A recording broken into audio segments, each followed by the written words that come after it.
That shut everybody up. You ready to dive into biochemistry? No. Yes. Yes. Starts the week off right? All right. So, we've got a fair distance to go, but we're actually in pretty good shape. I've left extra time for glycogen and gluconeogenesis, so we're in pretty good shape. What I want to do today is finish talking about considerations relative to glycolysis. We've talked about everything we need to with respect to glycolysis, at least at the present time. But there are some considerations relative to glycolysis, as we shall see. First of all, I'll talk at the very beginning of the lecture about pyruvate metabolism and how it relates to your hangovers. And then, assuming you ever have them, which I know you don't, being good students that you are, then I'll turn our attention to our next topic, which is gluconeogenesis, which is the way in which we make glucose.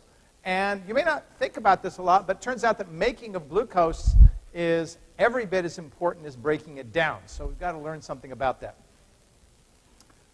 You'll notice the very first link that was on the glycolysis page was something that looked like this that I skipped over. And I skipped over it for a reason, largely because pyruvate doesn't really enter the picture for us until we've talked about glycolysis. So I should sort of reorganize my lecture links so it comes at the end instead of coming at the beginning. And what I want to do here is tell you just a little bit about what you see on the screen. It's not nearly as complicated as it looks. All right? So let's think about what you've learned so far. You've learned that glucose is broken down in glycolysis to 2 molecules of pyruvate, 2 molecules of ATP, and 2 molecules of NADH. Those are the products of glycolysis. All right? Now, what happens to pyruvate is important. It's kind of like that junction in Portland where you've got I-5 splitting off into either 405 or I-84, right? When we make the freeway analogy, we think that there are very big places where there's big turnoffs where things happen. And pyruvate is one of those big turnoffs. And I don't mean turn off in the sense of being bad. I mean turning off like on a ramp, okay? Somehow I want to make a pun out of that, but I can't think of one off the top of my head. All right, so pyruvate, it turns out, has 3 major fates, and there's actually a 4th one that I'll briefly mention as well. So pyruvate's a pretty important molecule for what I call branching. Pyruvate can go a variety of ways. Now, not every cell can have pyruvate go all 3 of these ways. In fact, we'll see that almost every cell can only do 2 of the 3 that's on here, all right? And which cell depends upon which way it goes. Well, let's talk about the direction that pyruvate goes for almost all cells, all right? So pyruvate is a source of carbon for the citric acid cycle. We'll talk about the citric acid cycle coming up very shortly. And the citric acid cycle is where most of the energy of glycolysis carbons is realized. Most of the energy of glycolysis carbons is realized in the citric acid cycle because that's where oxidation happens of most of those carbons. Okay? So we've only seen one oxidation so far. That was glyceraldehyde 3-phosphate going to 1,3-bisphosphoglycerate, 1,3-BPG. Okay? So pyruvate sitting here, it's got 3 carbons. We could, if we go through oxidation, those 3 carbons can be oxidized ultimately into 3 carbon dioxides. Well, one of the things that we'll learn in the citric acid cycle, and we'll learn about this in electron transport, is that NAD and NADH, first of all, you know they're interchanged. One can go to the other. And it turns out that the cell has a limiting amount of those 2 things. NAD can go to NADH, and NADH can go to NAD. And if everything is going from NAD to NADH, we will eventually run out of NAD because we don't have an infinite supply of NAD. We don't have an infinite supply of anything. Okay? So when we look at glycolysis and we see in glycolysis that NAD is being converted to NADH, we have to think, how can NADH be converted back to NAD? Because if we can't convert it back, what's going to happen? We're going to run out of NAD, and if we run out of NAD, glycolysis will stop. because that reaction that needs a place to dump those electrons will have no place to put those electrons, and consequently glycolysis will stop. Well, glycolysis stopping could be fatal for a cell. It could be fatal for a cell because the cell is needing energy, and as we will see, glycolysis is a way of providing energy when other sources of energy aren't available. Okay? So this issue of having enough NAD for glycolysis is a very important issue. All right? So I want you keeping that in mind. The issue of having enough NAD for glycolysis is a very important issue. All right. Well, I started to talk about the central pathway, this middle one right here. The entry of pyruvate into the mitochondrion, which is where the citric acid cycle occurs, okay, is an important step in generating energy. But it turns out that this pathway, the middle pathway, happens in virtually every aerobic cell. That is, every cell that has access to oxygen. And as long as the cell has plenty of access to oxygen, this middle pathway will occur. That's why we call it aerobic. Okay? Why does it only occur when there's plenty of oxygen? All right?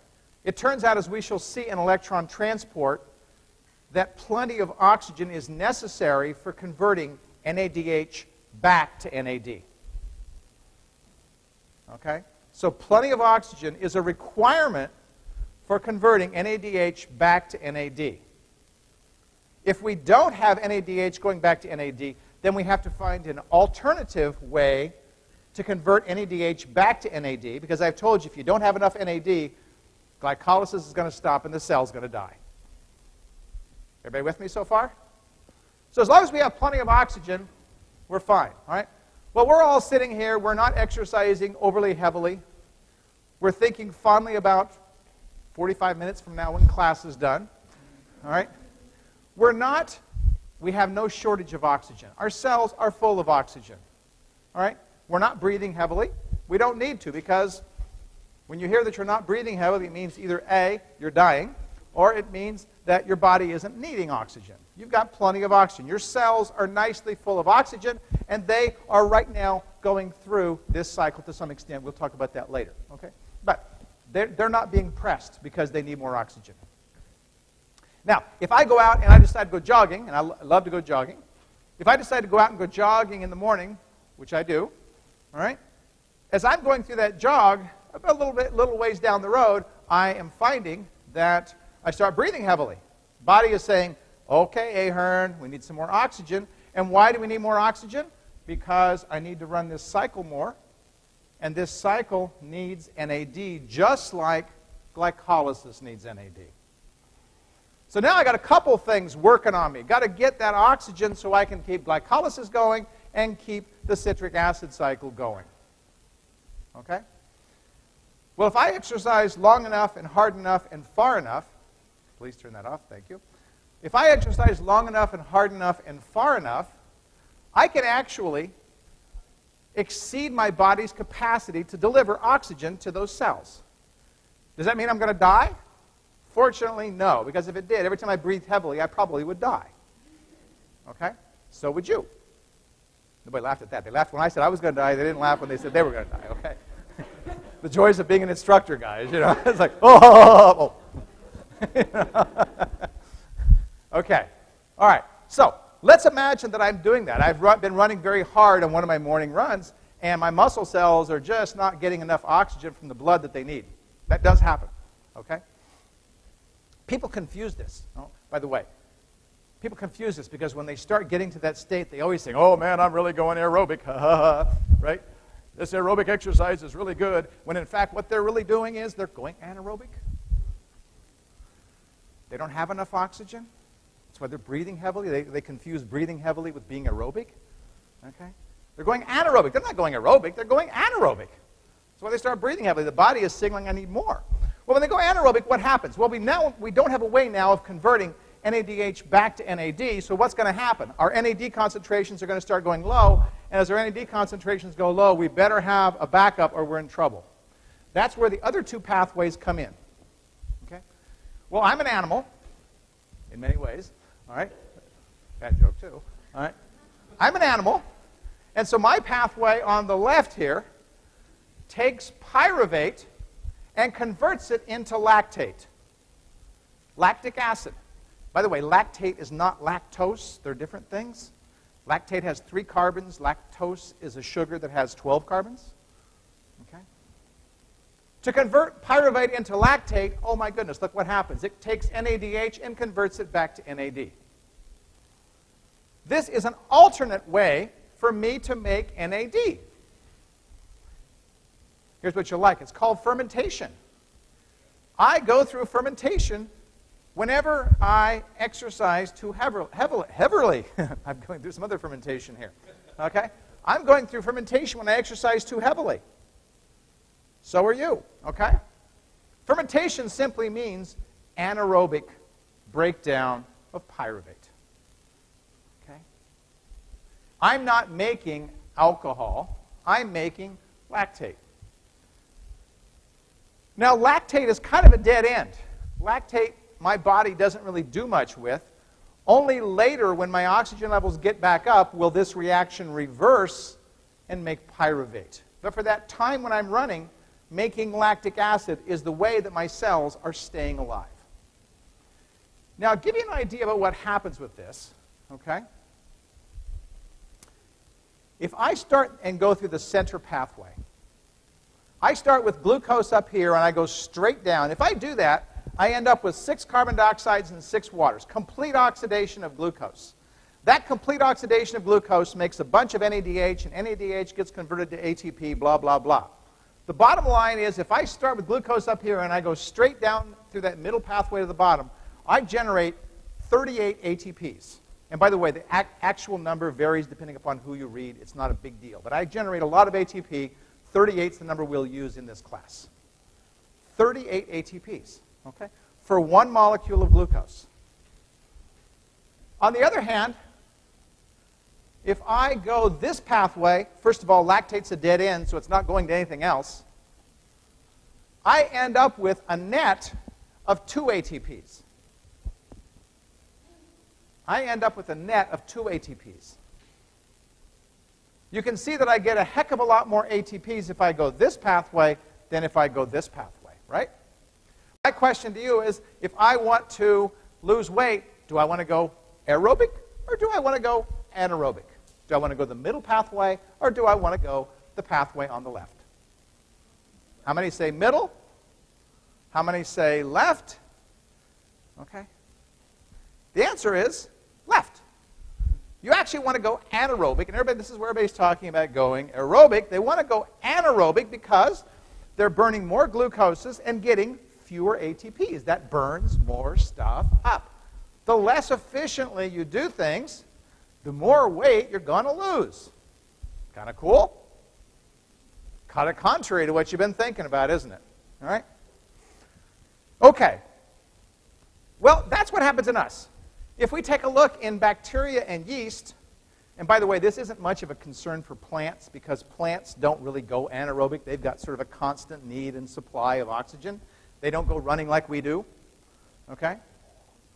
If I am in bacteria or yeast, all right, I don't make lactate. All right?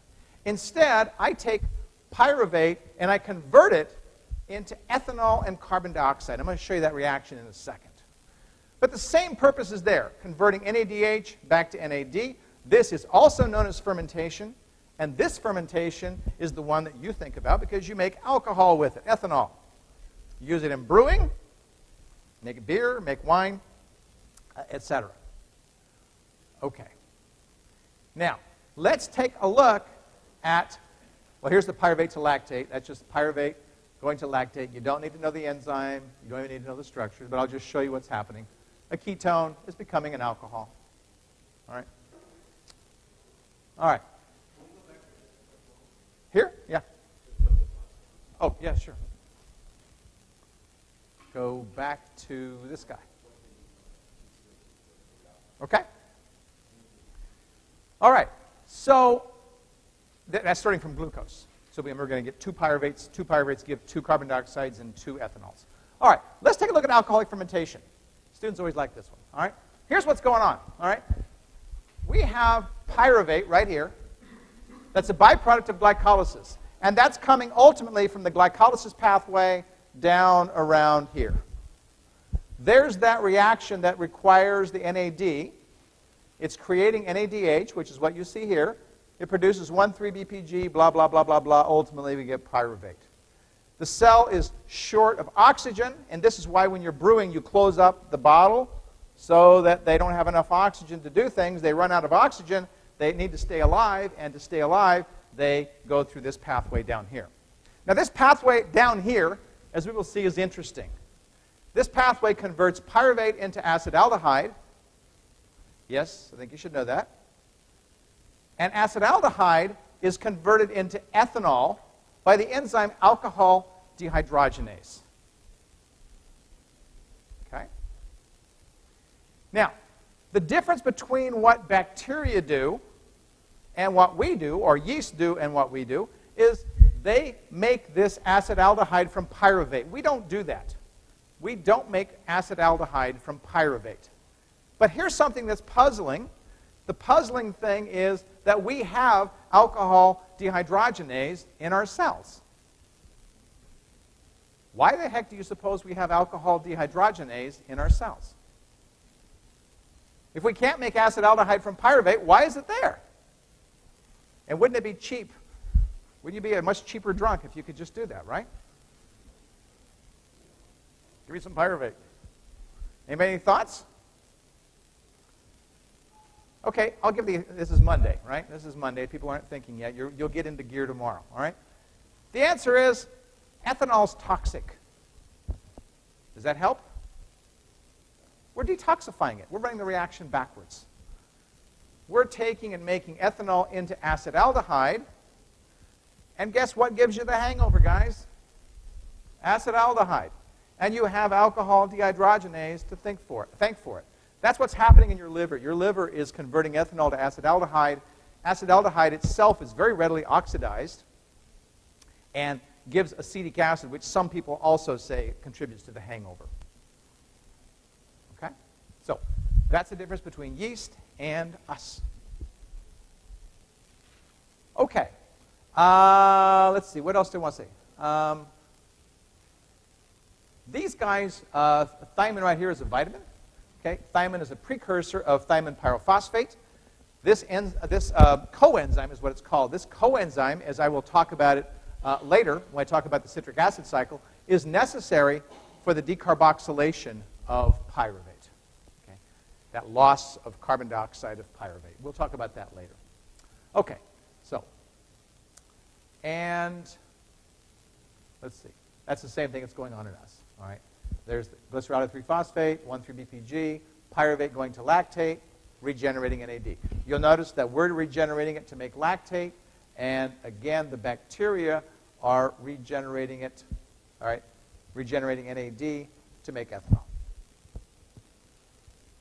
Okay, well, that's what I want to say about the other fates of pyruvate inside of cells. There's one last one that I'll mention, and we'll talk about it later in the term, and that is pyruvate is very easily converted into the amino acid alanine. Very easily converted into alanine. Okay? So there's a fourth thing for pyruvate, and that, going into alanine, happens in all cells. Happens in all cells. Okay.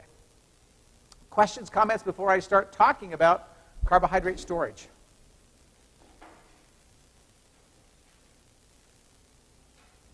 Okay, let's go.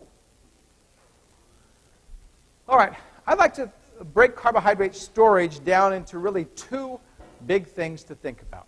All right? And there's technically three, although I don't say much about it, and that's the middle one right here, pentose phosphate pathway. I'll say a little bit about it, but not too much. The two biggies for carbohydrate storage are the pathway called gluconeogenesis, which literally means synthesis of new glucose, and the pathway called glycogen metabolism. And those are a big mouthful of names, but as I hope you will see, they're not really very complicated. Gluconeogenesis is going to seem really complicated to you at first until you realize one big thing, and I'm going to tell you that one big thing to start. All right? This is the pathway of gluconeogenesis. Pyruvate goes to oxaloacetate, goes to phosphoenolpyruvate, goes to a variety of other things, blah, blah, blah, blah, blah. Right? Oh, my God. Right? Well, the oh, my God actually turns out not to be too bad. Because what we discover is that most of the steps in gluconeogenesis are the reversal of the steps in glycolysis. Most of the steps in gluconeogenesis are the reversal of the steps in glycolysis. So if you've learned glycolysis, you've already almost learned gluconeogenesis. It's just going backwards. Okay? Now, when I talked about glycolysis, I said there were 3 enzymes I wanted you to know. One enzyme, actually 4 enzymes I wanted you to know, but one of those enzymes was hexokinase. Second enzyme was phosphofructokinase. The third enzyme was aldolase. And the fourth enzyme was pyruvate kinase. Okay? 3 of those 4 enzymes have big energy considerations. Actually, all 4 enzymes have big energy considerations. But 3 of them are not, those enzymes are not involved in the reversal of gluconeogenesis reactions. That is, a different enzyme is used. Okay? So instead of hexokinase, the cell has a different enzyme. Instead of PEPCK, the cell has a different enzyme. And instead of pyruvate kinase, the cell has a different enzyme. Remember, aldolase was a very energetically unfavorable reaction to split apart those 2 molecules? Whenever you reverse a reaction, you reverse the energy.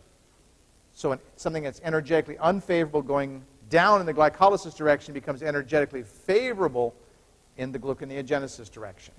So the aldolase reaction is not a problem. It's energetically very favorable.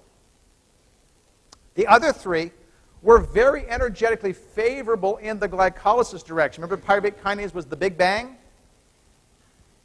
Remember how PEPCK used ATP to make the reaction move forward? That made it very energetically favorable.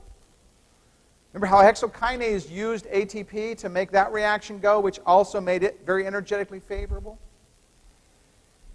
What we're going to see is that cells, in order to overcome energetically unfavorable reactions, do what I call a sidestep. They do a slightly different reaction that is energetically favorable. Okay? That sidestep is most apparent when we start at the very bottom with pyruvate. Okay? Now, I should tell you something first. When we started going through glycolysis, I mentioned it, but you probably didn't pay attention. Actually, that's not true. You probably did pay attention. But I mentioned it, and maybe it didn't register with you, but all of the reactions of glycolysis occur in the cytoplasm of the cell. All of the reactions of glycolysis occur in the cytoplasm of the cell. All of the reactions of gluconeogenesis also occur in the cytoplasm of the cell, with the exception of the very first one and the very last one. So the first reaction of gluconeogenesis starts at the bottom, down here, with pyruvate, and moves its way upward. That's what this is trying to show you. Gluconeogenesis in the rightward direction, glycolysis in the leftward direction. That's basically what's going on. Well, let's start at the bottom. All right? I said the very first reaction, which is the one that's at the bottom, does not occur in the cytoplasm. It occurs in the mitochondrion. It occurs in the mitochondrion. We're going to see there's a lot of action in the mitochondrion. Okay? A lot of action in the mitochondrion. This reaction occurs in the mitochondrion because the enzyme that catalyzes this reaction occurs in the mitochondrion. And I said there was a little sidestep that the cell uses to get around the pyruvate kinase. Well, this sidestep takes 2 enzymes and 2 reactions to bypass the one reaction of pyruvate kinase. The reason? Well, if you think back to that Big Bang, I told you that even after making an ATP, there was almost enough energy to make another ATP. That means you've got to overcome all of that Big Bang energy in order to make it. It takes 2 triphosphates to get around. That's why it takes 2 different reactions. Okay? How does it go? Pyruvate is first converted in the mitochondrion to a molecule called oxaloacetate. Okay? Oxaloacetate has 4 carbons. 4 carbons. That means it had to pick up a carbon dioxide in this reaction. That reaction is catalyzed by an enzyme called Pyruvate Carboxylase. For you nutritionists in the audience, there's a coenzyme here that's very important. Anytime you see a reaction where a carbon dioxide gets added, okay, the enzyme will be called a carboxylase, like this guy is, Pyruvate Carboxylase. And whenever you hear the term carboxylase, it uses a coenzyme that's a vitamin that's known as biotin. Biotin is an essential nutrient for carboxylase-type reactions. We're putting a carbon dioxide onto something, and that's what's happening with pyruvate carboxylase. Okay? That reaction requires ATP. Okay? That reaction requires ATP. After that happens, oxaloacetate is floating around the mitochondrion, and the mitochondrion kicks it out into the cytoplasm so the next reaction can occur. The next reaction is catalyzed by an enzyme called PEPCK carboxykinase. You can abbreviate that as PEPCK. PEPCK. PEPCK takes off the carbon dioxide that was on there, so it converts it back into a 3-carbon molecule. In addition, it requires another triphosphate, but here we see the triphosphate that's required is GTP. Somebody in the class asked me earlier, is GTP ever used for energy purposes? Yes, it is. Okay? You saw it was used for translation. Now you see it's being used in the gluconeogenesis pathway. All right. We've taken and used 2 triphosphates to bypass the pyruvate kinase reaction. Yes, Jane? What's the point of putting that thing on there? Okay. It turns out it made the possibility of taking it off more energetically favorable. It's an odd reaction. I will agree with you. Okay. One of the things that happens when we look at metabolism is we want to find an underlying logic to it. And we'll see a couple of reactions where it's like, what in the hell was the cell doing? This is one of those that's a little odd. Okay. But it was necessary to get, and it turns out that oxaloacetate, as we will see, is a very, very important intermediate in the mitochondrion. It's involved in the citric acid cycle, it's involved in amino acid metabolism, and it's involved in the making of other molecules as well. So there are reasons to make oxaloacetate, but on the surface, there's not a very good logic to it. Other questions? Yes? What's the difference between using ATP or GTP? From an energy perspective, nothing. Another question is, well, why? Why does it use GTP? And again, this is kind of the same answer to the same question. This is the way the system evolved. It evolved to use GTP, and that's what it does. There are some cells that actually use ATP. Most of the cells that use ATP. Most of the cells use GTP. Yeah.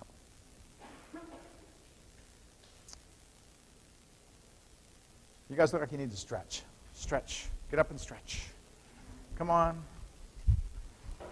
Breathe deep. Get that oxygen in. Remember the oxygen, guys? You want to stop fermenting and start.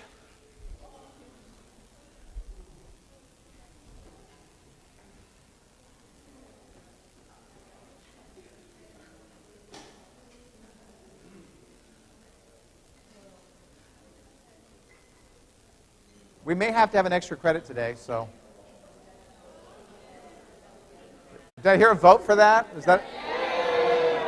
Well, if you guys are asleep, I don't know if I can do that. So, I mean, I need to see that you're awake. So, I want to see some alertness. I see it now, right? Well, we'll see. We'll see. Okay. All right. So, I've spent 10 minutes talking, and we've gotten exactly from pyruvate back to PEP. You think, oh my God, we're never going to get done with gluconeogenesis, right? Well, it turns out that's the hard part. The easy part is we just reverse all of the other steps until we get back up to fructose 1,6-bisphosphate. Same enzymes, same reactions, just going backwards. What's going to be necessary for those reactions to go backwards? Any thoughts? What's going to determine the direction of a reaction? Delta G, right? And what's going to make delta G negative in the other direction? Having more reactants. In this case, we're going to have more things starting at the bottom and moving upwards, right? In the other direction, we had more things at the top moving downwards. Now we've got to start pushing upwards from the bottom. All right? Now I'll tell you something really cool. Okay? The really cool thing is, nobody asked me this, all right? That wasn't the cool part, but it's what's really cool to think about is, why in the hell does glycolysis have its last enzyme regulated? It makes sense to regulate the first one. It makes sense to regulate an early one because you can stop the whole pathway. Why is the last enzyme regulated? And the answer is so we can prevent the reverse reaction from happening. When you're going through gluconeogenesis, look what the cell has done. It's dumped a ton of energy, 2 triphosphates, into making a single PEP. If pyruvate kinase is still active, what do you suppose is going to happen? Boing! It's going to go right back down to pyruvate. PEP will get converted if we don't turn the enzyme off.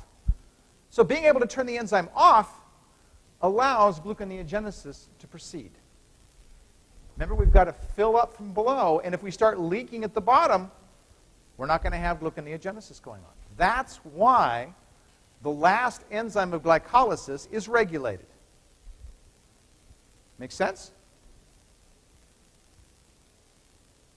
Did I hear extra credit? Oh, yeah, okay, yeah. We'll make it like one of those. I'm joking with you.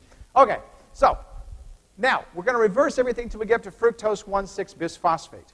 At fructose 1,6-bisphosphate, if we were to reverse the reaction, what would we have to do? Well, we'd have to use PEPCK, right? And we would have to convert fructose 1,6-bisphosphate into fructose, and we would have to make an ATP. That's what the reversal of the reaction would require. Well, it turns out, when are cells making glucose? They're making glucose when they have plenty of energy. They have plenty of energy and they want to store it in a chemical form. Or they may be a liver cell and they want to dump it out into the bloodstream so that the muscles can have it. But the liver in that case has plenty of energy. Okay? Your liver has plenty of ATP in it. Does it want to make any more ATP? It doesn't. So there's no reason to try to reverse this reaction. Instead, a different enzyme catalyzes a different reaction. The different enzyme is called fructose 1,6-bisphosphatase. Now, that sounds an awful lot like fructose 1,6-bisphosphate, the difference being it has an ASE at the end, and an ASE always indicates an enzyme. The enzyme that breaks down fructose 1,6-bisphosphate in gluconeogenesis is fructose 1,6-bisphosphatase. You can call it F16BPase. Okay? The product of that reaction is fructose 6-phosphate. The next step, which is the conversion back to glucose 6-phosphate, is reversible, so it goes backwards just fine. And then we get to the very last step of gluconeogenesis, and this last step occurs not in the cytoplasm, but instead in the endoplasmic reticulum. And this step does not occur in all cells. This step does not occur in all cells. It primarily occurs in your liver cells and some of your kidney cells and some of your germ cells. Okay? This step is very similar to the previous fructose 1,6-bisphosphatase step. What does it do? Well, instead of trying to regenerate ATP, it clips a phosphate off and leaves you with glucose. We clipped a phosphate off here. We clip a phosphate off here. The enzyme is called glucose-6-phosphatase. So yes, those 4 enzyme names that I gave you, you should know. Glucose-6-phosphatase. Okay? We've just made glucose. We've just made glucose. Pretty cool. Questions about that?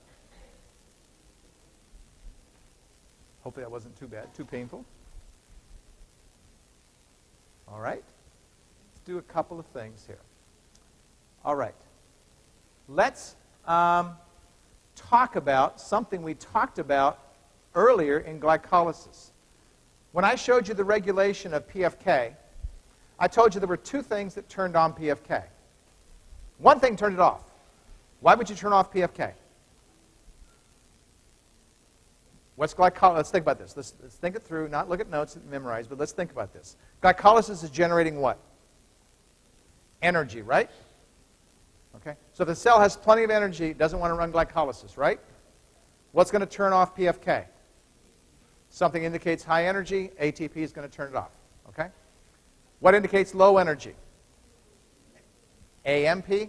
ADP does, but ultimately AMP. So AMP turns on PEPCK. You don't have to memorize that. You can figure that out, right? The other thing I said that turned on PEPCK was something I called F26BP. It sounds like F16BP, the difference being the phosphate's on position 2 instead of being on position 1. Students always say, where does that come from? I can tell you a very long story about where it comes from. You don't care. Okay? You don't care. If you want to see it, come see me, and I'll show you where it comes from. Okay? It's kind of a cool pathway, but it gets pretty deep pretty quick. All right? F26BP, why do I bring it up now? I was talking about gluconeogenesis, not glycolysis. Well, it turns out that F26BP affects gluconeogenesis as well. This is a very important principle that it comes up with. All right? Let's think about what's happening here. We've got 9 of the 10 reactions. Am I right? 1, 2, so 2. No, we have 8 of the 10 reactions of glycolysis and gluconeogenesis occurring in the same place, in the cytoplasm, right? And we're saying that they can go one way, it can go the other way, depending upon concentration, right? That's really what's going to determine it. Let's imagine, if you will, that I'm a cell and I decide, okay, wow, let's burn up a whole bunch of energy. So let's convert all this glucose down here to pyruvate. And then, I've got all this pyruvate, not doing anything. So why don't we take all this pyruvate and let's make it all the way back up to glucose again? And I've got nothing better to do, so let's take all this glucose and turn it all the way back into pyruvate. Right? If you get the picture, I'm going here, I'm going here, I'm going here, I'm going here. I'm doing something we call a futile cycle. Futile, F-U-T-I-L-E. People are getting futile relationships that lead them nowhere. People work in futility, it gets them nowhere. A futile cycle gets the cell nowhere. Because what happens? When I go through glycolysis, I produce 2 ATPs, 2 NADHs, and 2 pyruvates.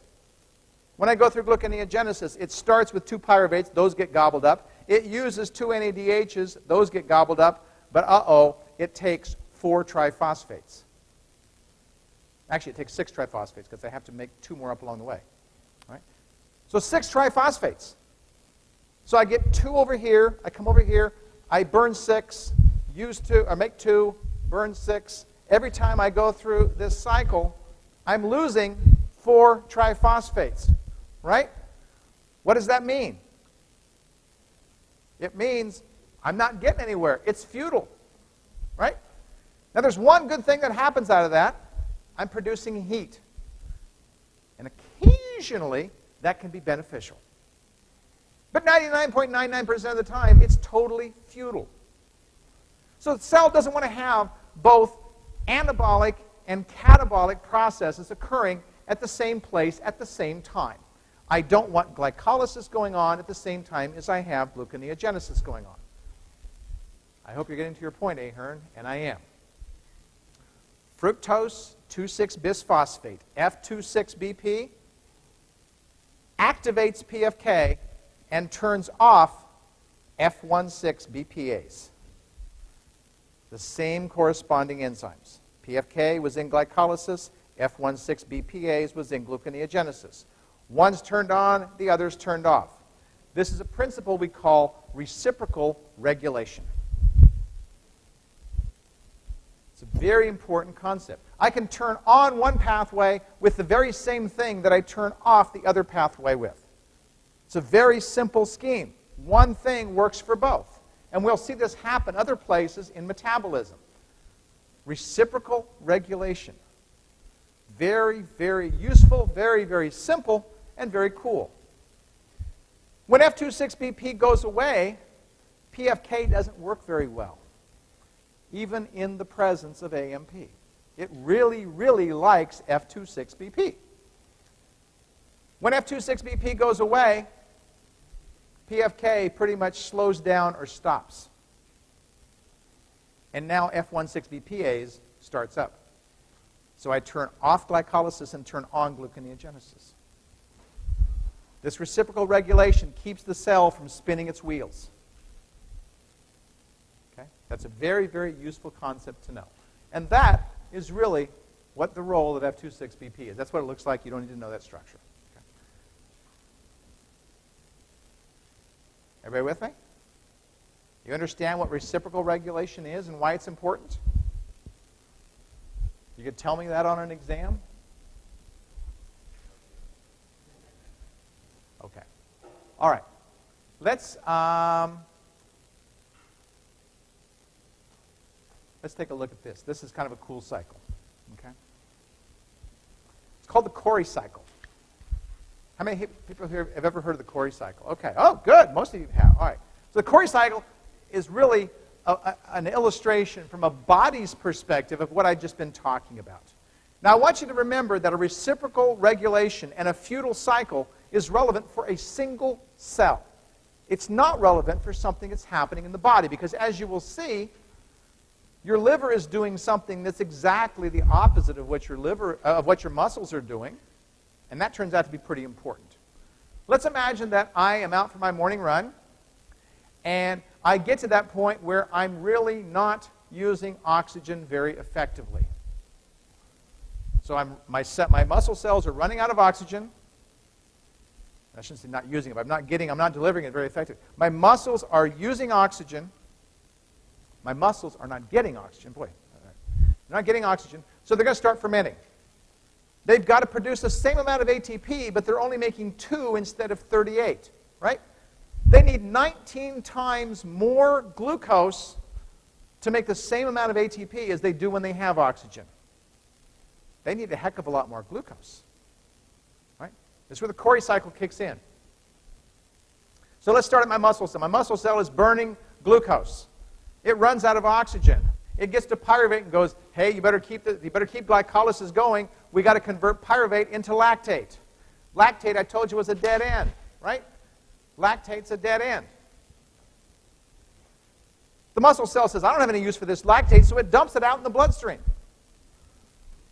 Lactate jumps in the bloodstream, and it travels to the liver. And the liver says, oh boy, some lactate. It grabs it. The liver isn't like the muscle cell. The liver is full of oxygen because the liver is getting a very good supply of oxygen from the heart, which it's very close to. The liver is loaded with oxygen. It converts lactate back to pyruvate because it's got plenty of NAD. And from pyruvate, it makes glucose because, again, it's got plenty of oxygen. It's got plenty of energy. Your liver is full of energy. And the liver says, I don't need all this glucose that I'm making, so what does it do? It dumps it out into the bloodstream where it travels to the muscles that grab it and use it. Okay? Now that sounds like a futile cycle, but it's not occurring in one cell. It's occurring in 2 different parts of the body. Liver producing glucose, muscles producing lactate, liver's taking up lactate, muscles taking up glucose. Everybody's happy. That's why I'm able to keep running in the mornings, even when my blood supply isn't delivering enough oxygen. The Cori cycle, very, very valuable. Is that enough for one day? Yes. All right, two things. Depending on how loudly you sing, the next song will decide if we're going to have an extra credit. This one brings it all home. It's my favorite song of all the ones I've written. It's called Gluconeogenesis. It's to the tune of supercalifragilisticexpialidocious, and we'll try to sing it fast. When cells have lots of ATP and NADH2, they strive to store this energy as sugar, yes they do. Inside of mitochondria, they start with pyruvate, carboxylating it to make oxaloacetate. Oh, gluconeogenesis is so exhilarating.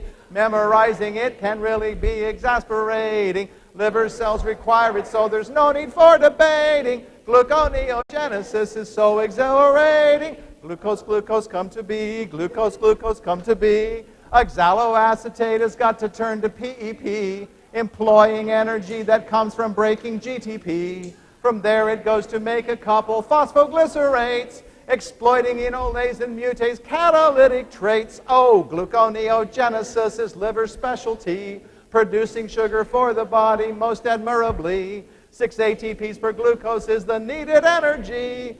Gluconeogenesis is liver specialty. Oh, glucose, glucose, joy to me. Glucose, glucose, joy to me. Converting phosphoglycerate to 1,3-BPG requires a phosphate that includes ATP energy. Reduction with electrons gives us all an NAD, and G3Ps isomerize to make DHAP. Oh, gluconeogenesis is anabolic bliss, reversing 7 mechanisms of glycolysis. To do well on the final, students have to learn all this. Gluconeogenesis is anabolic bliss. Oh, glucose, glucose factory, glucose, glucose factory. The aldolase reaction puts together pieces so a fructose molecule is made with 2 phosphates in tow, and one of these gets cleaved off by a fructose phosphatase, unless F26BP is acting, blocking pathways. Oh, gluconeogenesis, a pathway to revere, that makes a ton of glucose when it kicks into high gear. The cell's a masterminding metabolic engineer. Gluconeogenesis, a pathway to revere. Oh, glucose, glucose, jubilee. Glucose, glucose, jubilee. From F6P to G6P, that is the final phase. The enzyme catalyzing it is anisomerase. Then G6P drops phosphate and a glucose it becomes inside the tiny endoplasmic reticulums. Oh, gluconeogenesis is not so very hard. I know that on the final we will not be caught off guard, because our professor lets us use a filled out index card. Gluconeogenesis is not so very hard. Woo! Yes, you do get to use a filled out index card on the final.